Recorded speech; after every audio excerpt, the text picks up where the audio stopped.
Bonjour et bienvenue sur cette nouvelle vidéo où nous allons voir comment installer N8N en local. Vous avez certainement déjà vu des vidéos qui vous permettent par exemple de l'installer sur Hostinger, éventuellement sur N8N en lui-même. Il propose de l'hébergement un petit peu cher, mais c'est vrai que au pire vous pouvez passer sur Hostinger où ça vous coûte 4 ou 6 euros par mois. Là, ce que je vous propose, c'est vraiment d'avoir tout sur votre installation, par exemple sur votre ordinateur.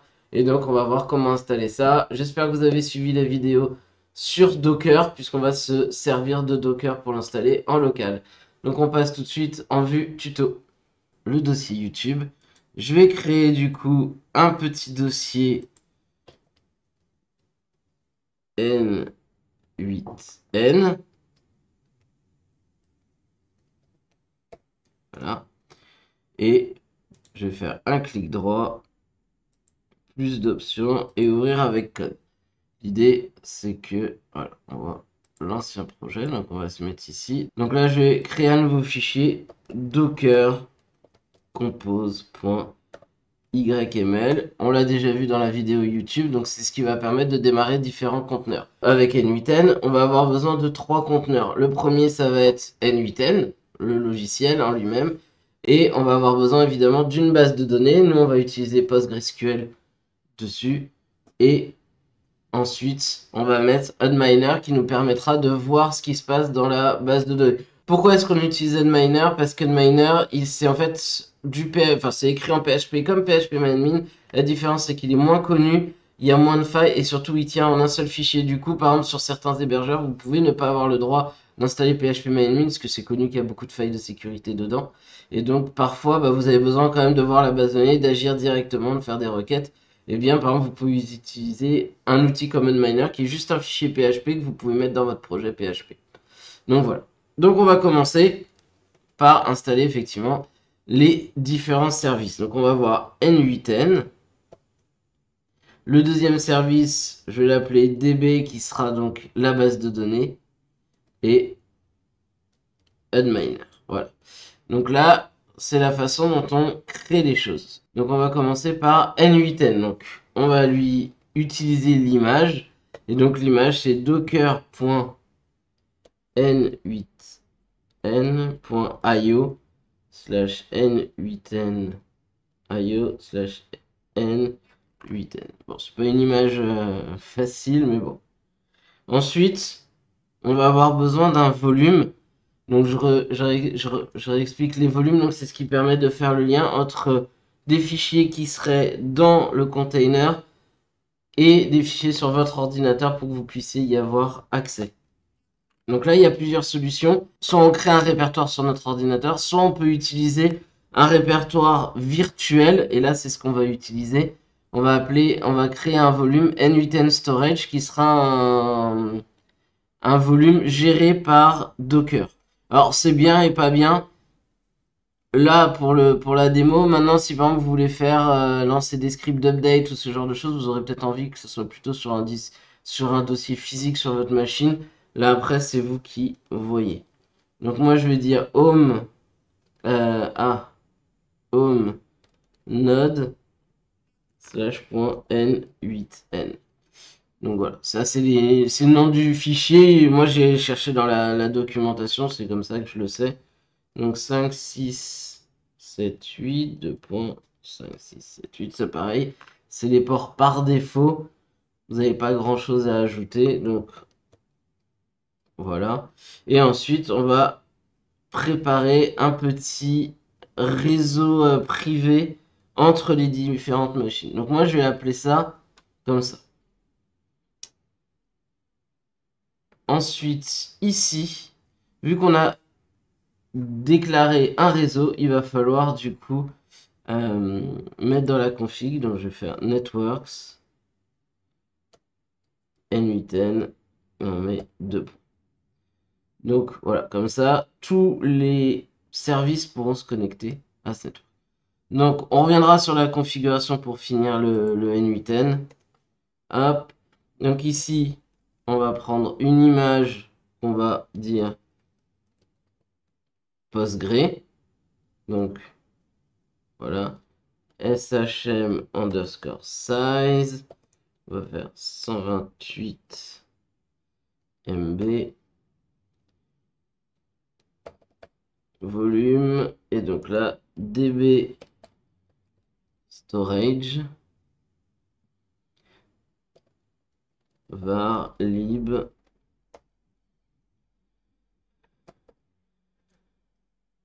PostgreSQL/data. Donc là, il faut faire vraiment attention, c'est pour ça que je vérifie mon anti-sèche. Donc var lib PostgreSQL data, parce que ça c'est le plus important.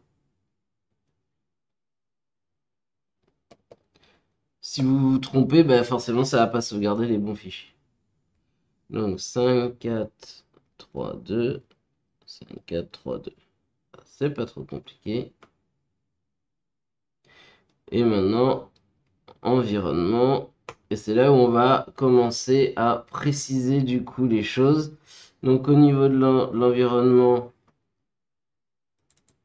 je vais copier la configuration. Au final, ça ira plus vite. Tac. Donc on va créer un user n8n, n8n password. Alors là, c'est pour du test. Allez pas garder n8n password si vous mettez ça en production. Ça serait dommage. Et la base de données, on va l'appeler n8n.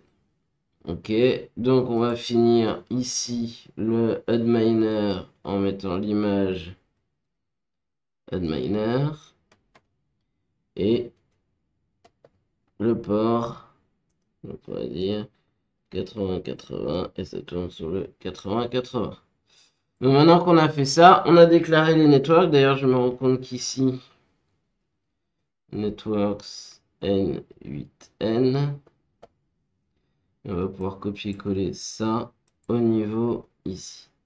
Voilà, ce qui fait que les trois sont dans le network n8n et donc pourront s'appeler soit par unminer, soit par db, soit par n8n. Comme ça, ils se reconnaîtront. Il n'y aura pas besoin de connaître l'adresse IP, d'aller chercher l'adresse IP à l'intérieur du container. Donc, vu qu'on a déclaré des volumes au niveau de l'utilisation donc des services, il va falloir faire la même chose. Il va falloir les déclarer ici. Donc là, voilà. Il sait que on a donc des volumes, le network. Il nous manque une dernière chose, c'est ici, il va falloir dire à n8n quelle est la configuration de la base de données. Donc, on va aller là. Donc, le db type, vous vous en doutez, c'est quel type de base de données. On a du coup la base de données, le host. Donc là, vous voyez que j'ai bien mis db. Hein, ça correspond bien ici. Le port, c'est le port qui est précisé ici. n8n et n8n password, c'est ce que j'ai défini ici au niveau de la db. Donc là, normalement, on est plutôt pas mal. Donc là, vous avez plusieurs solutions. Comme là, j'ai installé, vous voyez, les extensions Docker, il nous propose de run all the services. Alors, une chose d'abord, on n'oublie pas de démarrer son Docker. Si vous oubliez de démarrer le Docker, forcément, quand vous allez essayer de lancer Docker Compose, donc la ligne de commande, ça va pas démarrer, c'est logique. Donc là, on va le laisser voilà, démarrer. Ici, on a le test Docker de la dernière fois. Ok, donc là, on voit qu'on a une mise à jour. Je vais pas la faire, mais n'oubliez pas de la faire. Je vais la faire juste après. Hop, ici. Voilà. Donc là, on voit, alors ça c'est une chose, on voit qu'on est un peu PowerShell. Moi je vous conseille d'aller en guide bash, on l'avait installé, vous serez plus tranquille. Donc ici, on va faire Docker compose. Hop, voilà. Donc là, comme la dernière fois, on voit donc qu'il pool d'abord, enfin, il pool le DB, donc il va récupérer l'image. Donc du coup, c'est l'image PostgreSQL. Vous voyez qu'adminer, ça y est, c'est pool. Je vous avais dit, c'est qu'un seul fichier PHP. Et le n8n qui est en train d'être récupéré. A few moments later. Voilà. Donc là, vu qu'on a mis directement -d, voilà, mais ça permet, moi j'aime bien sur la première exécution, lancer pour voir. Voilà, là on voit qu'a priori, on est sur 56-78, donc on va voir si peut-être qu'il va y avoir un problème. Ah non, je suis bien sur 56-70, donc tout va bien. Donc si on retourne ici, on voit que tout est en vert. Donc là, on est dans les images. Donc maintenant, on va voir dans les conteneurs et on voit bien qu'ici, ça tourne. Donc là, on va cliquer sur le N8N. Je vais remettre l'écran. Voilà. Donc ça, c'est la première chose. Il va vous demander. Donc moi, je vais mettre plus de 8 caractères. Voilà. Bon, là, vous pouvez faire Get Started. Donc là, vous allez avoir besoin effectivement qu'il vous envoie une licence gratuite pour pouvoir l'utiliser. Vous voyez, c'est gratuit, ça vous permet en gros d'avoir plus de choses. Donc vous avez, vu que vous êtes en local, mais eux, ça leur permet aussi dans leurs statistiques de savoir. Voilà. Donc là, je vais faire ça. Je vais aller voir dans mes mails. Donc normalement, vous allez arriver sur quelque chose comme ça quand vous allez recevoir votre mail. Si vous avez cliqué sur le lien, c'est déjà activé. Voilà, vous voyez, hop. Et donc voilà pour l'installation de N8N. Donc on verra dans la prochaine vidéo que je ferai sur le sujet. On parlera justement de créer, enfin on créera un premier workflow ensemble avec Create Workflow. Et vous verrez comment ça se passe. C'est assez facile. Je vous dis à la prochaine vidéo où du coup on découvrira un petit peu plus N8N.